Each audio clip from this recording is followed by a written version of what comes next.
She was mopping the lobby floor until the CEO heard her speak Mandarin, Spanish, and French like a native. What happened next shocked the entire company.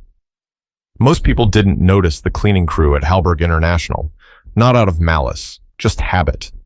They came in after hours, pushing carts, changing trash bags, wiping down conference tables, blending into the background like elevator music.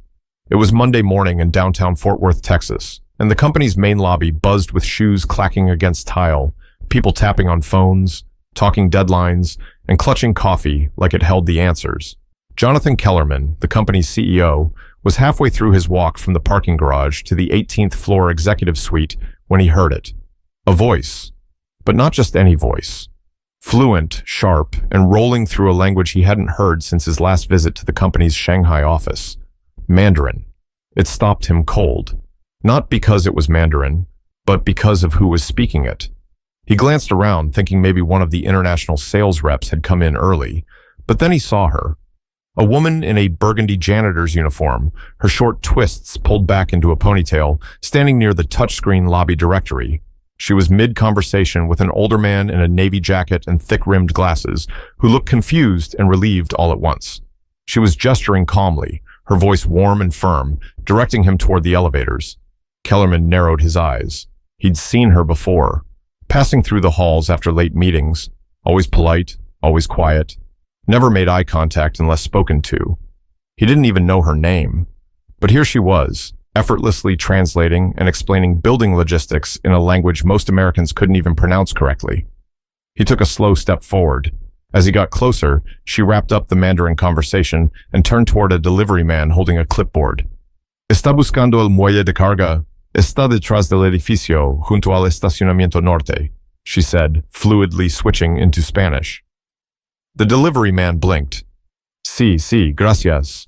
Then, just as casually, she turned to a vendor standing nearby, looking at a set of mislabeled boxes. C'est mal marqué. La salle de conférence B est de l'autre côté, she told him in French, pointing with a faint smile. Kellerman's jaw clenched slightly, not from anger, but from something else, something tighter, a pinch of guilt. He'd worked in global logistics for over 2 decades, led international expansions, hired translators, built cross-cultural training programs. Yet here, in his own building, the most linguistically gifted person he'd encountered in months had been scrubbing toilets just 2 floors below. He stepped forward, more curious than commanding. Excuse me. She turned toward him, startled but composed. Yes, sir. He smiled faintly. That was Mandarin, right? Yes, sir. You speak it fluently? Yes. And Spanish? French? She nodded. Also Portuguese, German, Arabic, Italian, Swahili. And I read Latin, but I don't really count that. He blinked. You're telling me you speak 9 languages? Yes, sir. There was no pride in her tone, no arrogance, just truth, straight as a level beam. He stared at her for a second, trying to catch up to the fact that a janitor in his building, a woman who mopped floors in silence every night, was a walking United Nations. What's your name? He asked, finally. Denise Atwater. Miss Atwater, are you free for a few minutes? Her brow raised slightly. Now? Yes. I'd like to talk to you, in my office. He noticed the look of hesitation. Not fear, exactly. Just that built-in reflex people have when they're used to being ignored.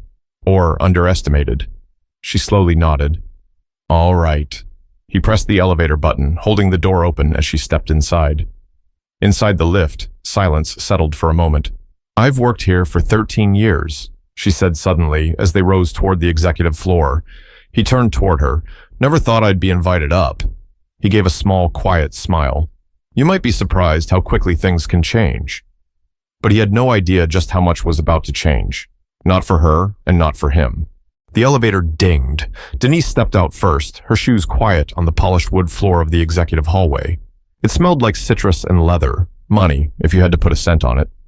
Kellerman's assistant glanced up, wide-eyed, at the sight of Denise beside him. He didn't explain, just nodded for her to let them through. Once inside the glass-walled office, he gestured to a chair across from his desk. Please, sit. She sat carefully, folding her hands in her lap, eyes moving slowly across the room. She wasn't impressed, just observant. A large world map hung behind him, each country dotted with colored pins. On the side table, a tray of espresso cups, a photo of his two daughters, and a dusty award from a trade conference in Brussels. Kellerman sat across from her, leaning forward slightly. So, Denise, I'm going to be honest. I didn't expect to have this conversation today. She gave a small nod, her posture still, her face unreadable. But I just heard you speak 3 languages like you were flipping light switches, and I need to understand, how does someone like you end up working here, cleaning floors? For a second, she didn't answer. Her eyes flicked toward the window, then back to him. You got time for the truth? I wouldn't have asked otherwise. She sighed. All right then. She rubbed her palms together as if warming up the words. I was born in Toledo, Ohio, only child. My dad was a pipe fitter, my mom a nurse's aide. They didn't have much, but they worked hard, pushed education like it was religion. I got a full ride to Kent State, majored in linguistics, was halfway through a master's when my mother got sick. She paused. I came home to take care of her. Then my dad passed from a stroke 6 months later. Everything fell apart after that. She tilted her head slightly, as if rewinding the memories before she spoke them. I had a baby, no money, no partner who stuck around. So I worked, whatever I could find, grocery stores, nursing homes, temp jobs. Eventually, a custodial supervisor here offered me night hours. It let me pick up my daughter from school, pay the light bill. That's how I got here. Kellerman watched her, no blinking, just listening. But the languages? I didn't stop learning. I borrowed textbooks, listened to recordings, read newspapers in 5 different tongues just to stay sharp. It's what I do. It's the only thing I do that makes me feel like I still matter. Her voice didn't waver. It wasn't rehearsed or poetic, just plain. Most people never asked, she added. They saw the uniform and assumed. That last word hung in the air. Assumed. Kellerman sat back in his chair, the weight of her story settling into his chest like a stone. She cleared her throat. Look, Mr. Kellerman, I'm not saying this to make anyone feel bad. I'm not bitter. Life happened. I did what I had to do. I still do. But you asked, and that's the answer. He exhaled slowly. Denise Atwater was brilliant. That much was obvious now. But she wasn't asking for pity or even a handout. She was giving the truth. Clean, clear, and a little heartbreaking.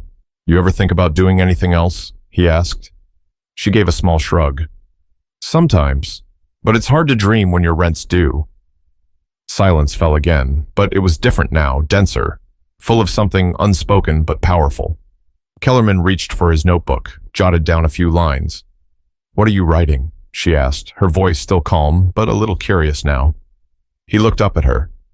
Ideas. But one idea in particular was already forming in his head, and it wasn't small. The conversation stuck with him all day. Even during budget reviews and vendor calls, Jonathan Kellerman's mind kept circling back to that morning. To Denise Atwater, her calm voice and the quiet way she'd listed 9 languages like they were nothing. That kind of fluency didn't just happen. It took years of discipline, curiosity, and heart. Around 3:45 p.m., he left the executive floor and rode the elevator down to the building's service level. He wanted to see something for himself. Down there, the air was warmer. The walls were off-white, scuffed from carts and boots. He passed by maintenance crews, break rooms, stacks of bottled water, and finally reached the janitorial supply room. He spotted Denise through the open door, restocking microfiber cloths on a metal shelf. Mind if I bother you again? He asked, stepping inside. She turned, slightly startled. You came down here? He smiled. Couldn't stop thinking about our talk. Listen, I have a favor to ask. She wiped her hands on her shirt. What kind of favor? There's a meeting upstairs. A group from the Sao Paulo office came early, and our translator canceled last minute. Can you help? She hesitated for only a second. Portuguese? Yes. I can do that. Minutes later, they were in conference room 4C. 4 Brazilian executives sat awkwardly, checking their phones. Denise stepped in quietly, nodded, and began speaking in smooth, confident Portuguese. Kellerman watched as the entire room shifted. Shoulders relaxed, eye contact sharpened. She wasn't just translating, she was bridging a gap, making people feel seen. When one of the visitors cracked a joke in Portuguese, Denise responded with a laugh and a return joke that had them all chuckling. Kellerman didn't understand a word, but he understood connection. After 20 minutes, the meeting wrapped. One of the execs turned to him and said in English, "She's better than anyone we've worked with this year. Where'd you find her?" Kellerman looked at Denise, who was already stacking empty cups on a tray. "Right here," he said. Back in the hallway, he caught up with her. "You ever do professional translation before?" She shook her head. "Just helped folks out in hospitals, government offices, things like that." "No certificate?" "No time for school. My daughter needed me more." Kellerman nodded. "And where is she now?" "She's 26, nurse in Tempe, paid for school herself, stubborn like her mama." They both smiled, and for a second, it didn't feel like CEO and janitor. Just two people talking about life. They returned to the service level where Denise clocked back in. She had 2 more floors to clean before shift change. But before she left, she said something that stuck with him. "I didn't do anything special today." He looked at her, eyebrows raised. "That's not how it looked to me." She gave him a small smile and walked off. That night, Kellerman sat in his car for a long time before driving home. He thought about everything: the pressure to grow the company, the investor meetings, the endless discussions on diversity and untapped talent. All this time, they'd been looking outside, recruiting globally, searching for new blood. But sometimes, the gold's already in your backyard. And once you realize that, the real question becomes, what are you going to do about it? The next morning, Denise's badge beeped at the wrong time. She had just finished wiping down the east lobby when her supervisor, Ron, tapped her on the shoulder with a look that wasn't exactly annoyed, but wasn't normal either. "Hey, Denise, Mr. Kellerman asked to see you again." She blinked. "Did I do something wrong?" Ron shook his head. "He didn't say, just told me to send you up." She cleaned her hands on a towel and followed the same path she'd taken the day before. Only this time, everyone in the building seemed to notice her. People she passed looked up. Some whispered. One of the receptionists even gave her a polite smile, like she knew something Denise didn't. When she walked into the executive suite, Kellerman stood near the window, sipping black coffee and staring out at the skyline. "Come in," he said, not turning around yet. She stood quietly by the door until he faced her. "I've been thinking," he said, placing his mug on a coaster, "about talent. Waste. How many people never get a shot, not because they're not good, but because nobody looks twice?" Denise said nothing. She didn't trust easy praise. She'd seen too many people talk big and do little. "I want to create a new position," he continued, "one that didn't exist before, something this company badly needs, even if we didn't know it." Now she furrowed her brow. "For what?" "Cultural liaison for international affairs, someone who can speak the languages, read between the lines, handle visitors, vendors, documents, all the global touch points that we're constantly fumbling through." Her mouth opened, but no sound came out. "You're qualified, probably more than most of the people in our leadership team, honestly, and you've already proved you can handle it, with grace, patience, and brains." She stared at him, eyes narrowing slightly. "This real?" "As real as it gets. I don't have a college degree. You have something better: lived experience, commitment, and fluency in 9 languages. You think I care about a piece of paper?" She shifted her weight, still unsure. "Why me?" He looked directly at her. "Because I watched you solve 3 problems in 3 languages before 9 a.m. yesterday. And because I'm tired of walking past people like you, people doing twice the work for half the credit." Denise crossed her arms. "You know what people are going to say."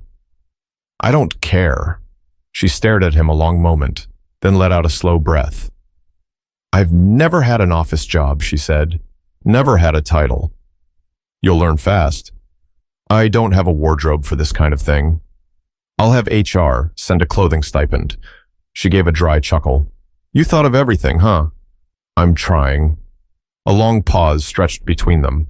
Then Denise asked softly, "What about my shift downstairs? Who replaces me?" Kellerman smiled. "We'll find someone, but no one can replace you." For a long time, neither of them spoke. She looked down at her hands, then back at him. You sure this isn't some kind of favor? He shook his head. This is overdue recognition.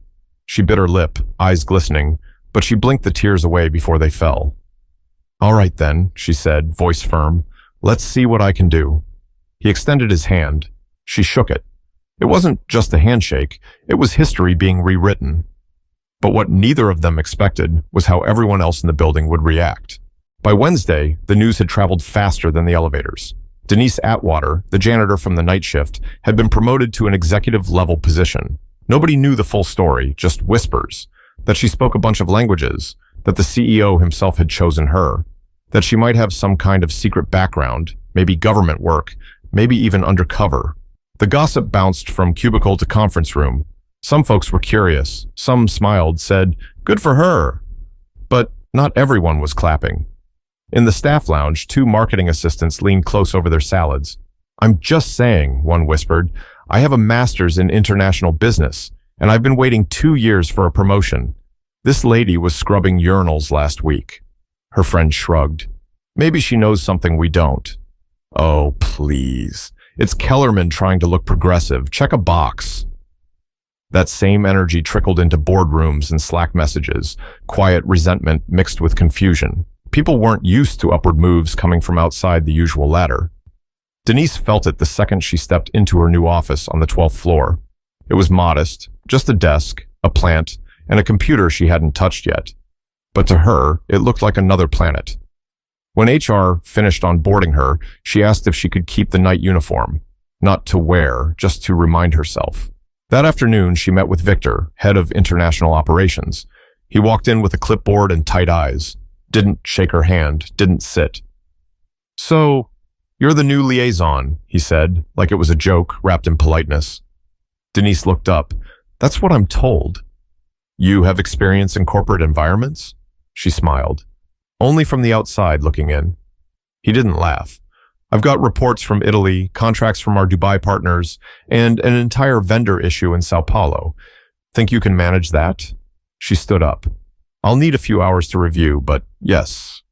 Victor dropped the folder on her desk and walked out. Later that night, Kellerman stopped by her office. "How's day one?" She exhaled, leaned back in her chair. "I've had worse." He smiled. "Victor give you a hard time?" "He doesn't scare me." "I figured." She paused, then added, "But can I ask you something?" "Anything." "Why now? Why me? You could have just given me a bonus and kept moving." He leaned against the doorframe. "Because I saw myself in you." She raised an eyebrow. "You were a janitor?" "No, but I was overlooked. A lot. I came from nothing. My dad fixed cars in a town no one visits. I worked 3 jobs through college. People thought I didn't belong in rooms like this." Denise nodded slowly. "Now you're the one deciding who gets in." He nodded back. "Exactly." There was a beat of silence before Denise looked down at the file on her desk. "I'll be honest, I'm nervous." "Good, means you care." She looked up again. "There's going to be people who hate this. They'll get over it, or they won't. Either way, we're moving forward." Kellerman stood straight. "You have a story, Denise, a real one. And now, you've got a platform." Then he turned to leave. As the door clicked behind him, Denise looked around her office. She remembered the years she'd cried in bathroom stalls during lunch breaks, the nights she came home with aching feet and barely enough energy to heat up soup, the birthdays she missed, the promotions she watched go to people who never even said good morning. She opened her desk drawer and placed the old janitor badge inside. Not to forget, to remember exactly what it took to get here. But this story wasn't just hers anymore, and the spotlight was about to grow much brighter. By the end of the week, Denise's nameplate was mounted outside her office. Black letters on brushed steel. Denise Atwater, Cultural Liaison, International Affairs. It looked official, clean, permanent. Word had gotten out, formally this time. The company-wide email hit inboxes Friday morning, sent by Kellerman himself. It was short, clear, and carried weight. He explained her role, her background, and more importantly, her value. He didn't frame it as charity or a feel-good gesture. He made it clear she was the best person for the job, period. But that didn't stop the noise. Some managers grumbled under their breath. Others softened up once they saw her in action. She navigated conversations with foreign clients better than the software. She corrected mistranslations in old contracts that had cost them money for years, and she never showed off. She just worked, quietly, smoothly, better than anyone had expected. On Monday, Denise was asked to join a meeting with a delegation from Morocco. The company's North African expansion had been stuck for months over miscommunication and mistrust. She walked into the room in a soft beige blazer, sat at the table, and introduced herself in fluent Moroccan Arabic. The room changed. You could feel it, the shift. People leaned in. They listened. Because when someone speaks your language, you don't just hear words, you hear respect. After the meeting, one of the Moroccan partners approached her privately. He touched his chest gently, a traditional sign of gratitude. "No one's ever done that for us," he said. "Not in our language. Not like that." Denise nodded. "You matter. That's all." By midweek, Kellerman made another move. He renamed the company's main training room, where all new hires gathered for orientation, and where mid-level leaders held workshops. The plaque outside the door was taken down. In its place, the Atwater room. No big announcement, no party, just a quiet sign and a shift that meant more than flowers or cake ever could. Later that afternoon, Kellerman stood outside the room, watching as a new group of interns filed in.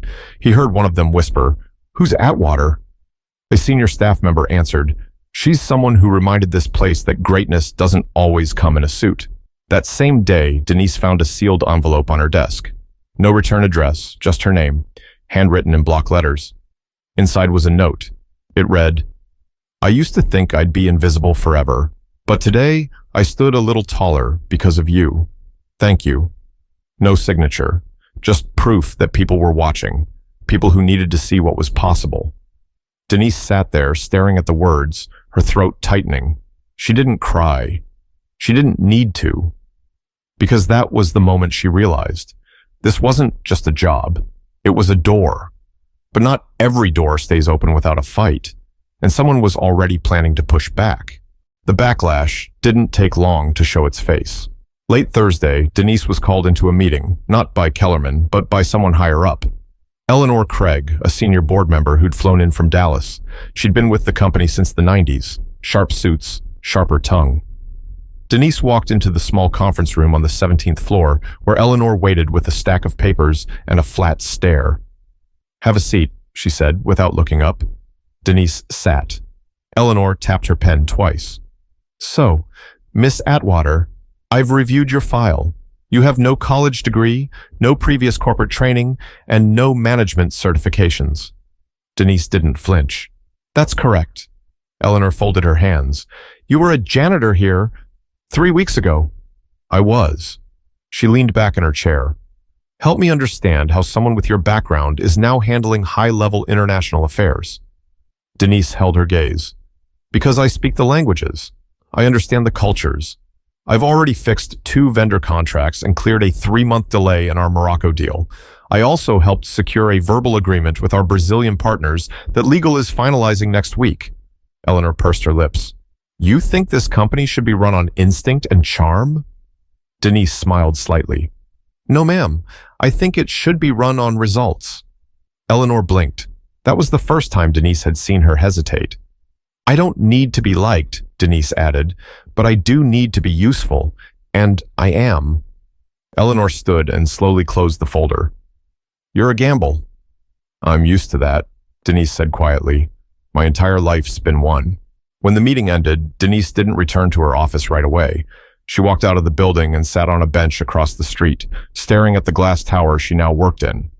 So many years, she had walked past that building, wearing the same uniform, carrying cleaning supplies, wondering if anyone saw her. Now they all did, and some didn't like it. She pulled out her phone and called her daughter. "Hey, Ma," her daughter answered. "Everything okay?" Denise hesitated, then nodded to herself.